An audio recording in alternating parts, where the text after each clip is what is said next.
Hello mga kabady, mga kasoul. Welcome to Happy Thoughts ni Buddy. I'm going to church now. It's Sunday. Happy Sunday mga ka-vlog. And happy thoughts muna tayo, di ba? My happy thoughts for today, syempre, rockstar, my rockstar. I grew up in the 70s, Generation X, but during that time, ang mga sikat, di ba? Alam na alam nyo na yan. Led Zeppelin, Eagles, Kiss. During the 80s, nandyan ang baling U2, nandyan ang R.E.M. Ang daming sikat na rockstar na siyempre hinangaan ko nung bata ako. Pero nagbago na siyempre ngayong tayo ay bumabalik bilang Katoliko, a returning Catholic. Siyempre, dapat baguhin rin kung sino ang rockstar sa buhay mo.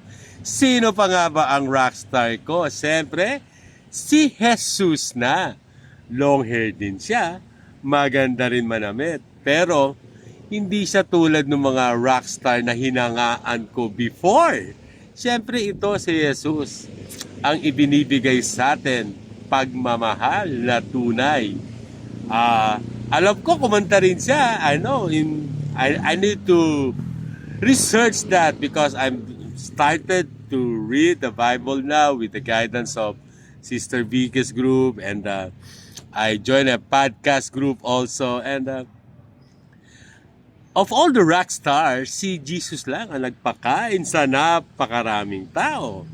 Of all the rock stars, siya lang ang naglakad sa tubig. May kilala ba kayong rock stars na tao na naglakad sa tubig? Si Jesus lang yon. Of all the rock stars, siya lang ang nagpagaling sa napakaraming may sakit, siyempre. At binuhay niya ang mga patay. Ang patay, si Lazarus. At higit sa lahat, rock star talaga sa buhay ko ngayon si Jesus, because ibinigay niya ang buhay niya. Ipinako sa krus para sa aking kasalanan, sa ating mga kasalanan.